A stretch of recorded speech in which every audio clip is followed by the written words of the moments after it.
let's do a Q&A.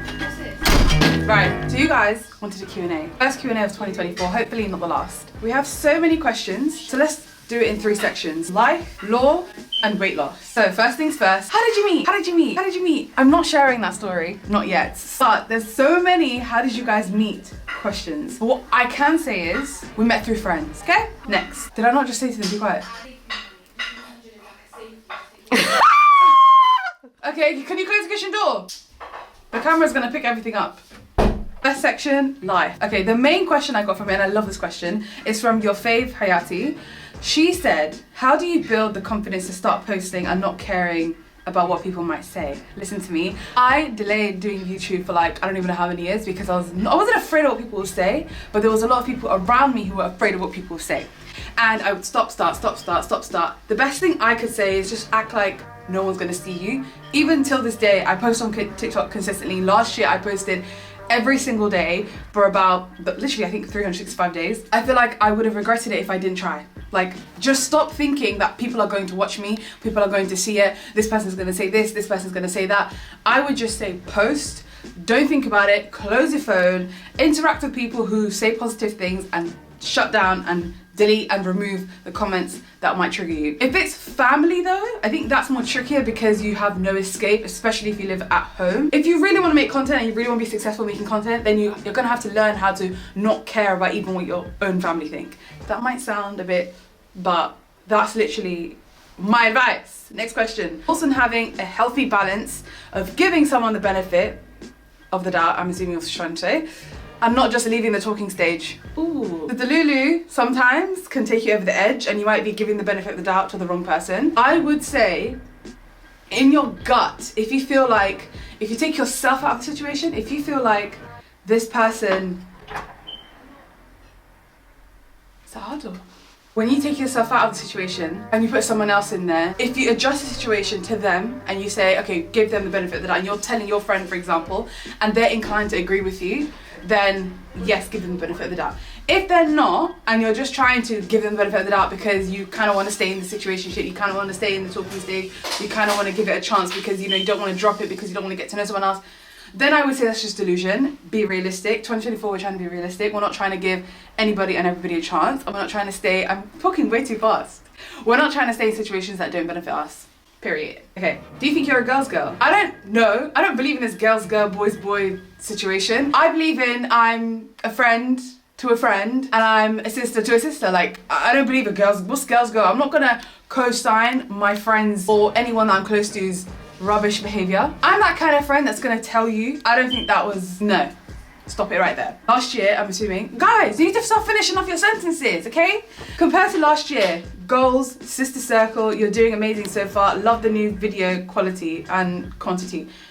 Sis, where's the question? Oh, dating advice, how to be open, self-care, favorite products of the month, book club, live about it. Okay, I'm assuming she's asking dating advice. I would say best dating advice I received and I would give is to get out of your own head sometimes, especially if you're an overthinker, especially if you're like, you like to control everything, especially if you like to just know every little thing and sometimes you're afraid of either rejection or like being embarrassed.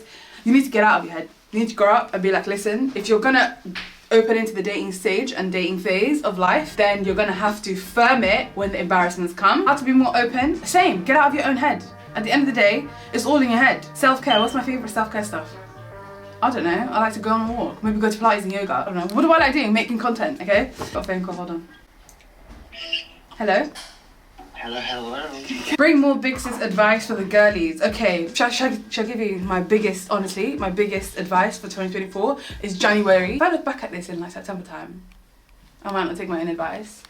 Do whatever the hell you want to do and be more like fearless in your decisions. Don't make a decision and don't go back.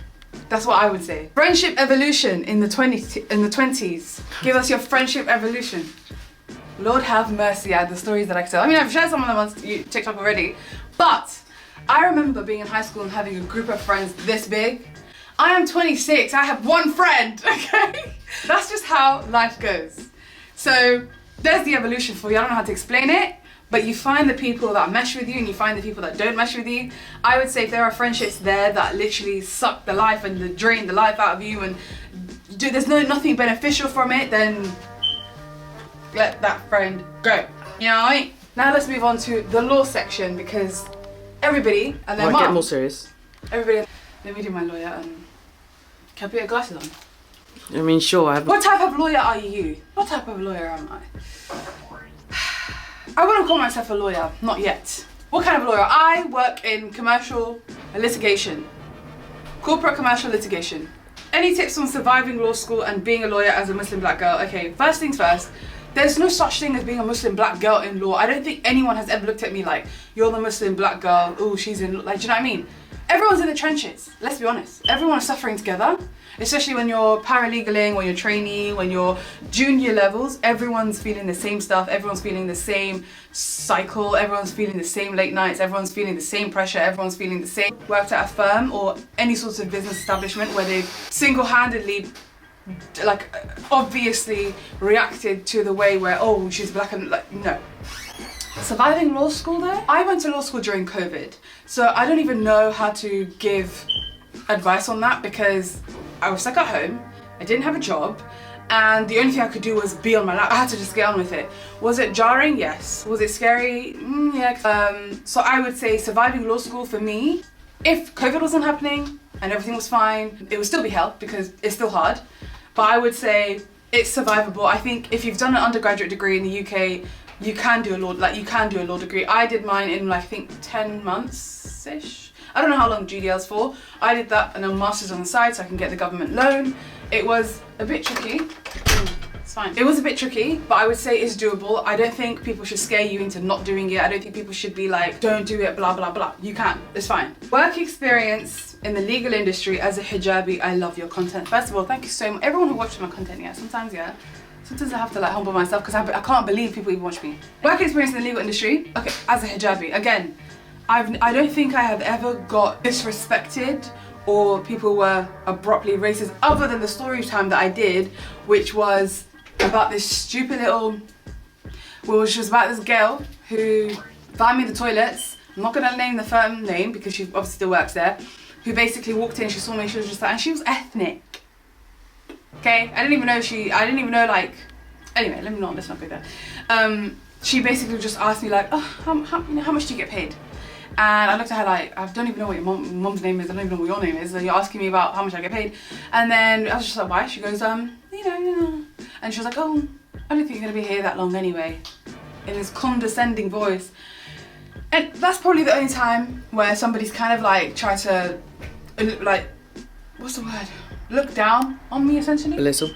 Yeah, like belittle, be like holier than thou. First of all, you couldn't even walk on these high heels that you bought from M&S. It's so obvious you bought from M&S. Sit back down. But anyway, that's another story for another day. But I think working in the legal industry as a whole, I've worked in so many different places. I've worked in in-house, I've worked in private practice, I've worked in startups, I've worked in small offices, I've worked in high street firms. No one's ever been racist to me, basically, is what I'm trying to say. Why am I going round? No one's been racist to me. Why did you delete your videos? They were so helpful. I deleted them because my sisters told me I looked stupid in all of them. They went through all my videos one by one, and they single-handedly picked up something that was wrong with every single video. First of all, I can't believe some of you guys watched me and all I used to do was stare at the camera for 20 minutes and just speak and not do anything. Hi sis, do you feel the pressure of getting married and finding the one you're so beautiful? No, there's no pressure. I don't believe in this pressure business. I don't understand. I do have some, people in my life that I know that are being pressured or have gone through that phase or they were pressured. I don't understand it. You can't force something that's not there. Like, it's not gonna come out the sky like that. Do you know what I mean?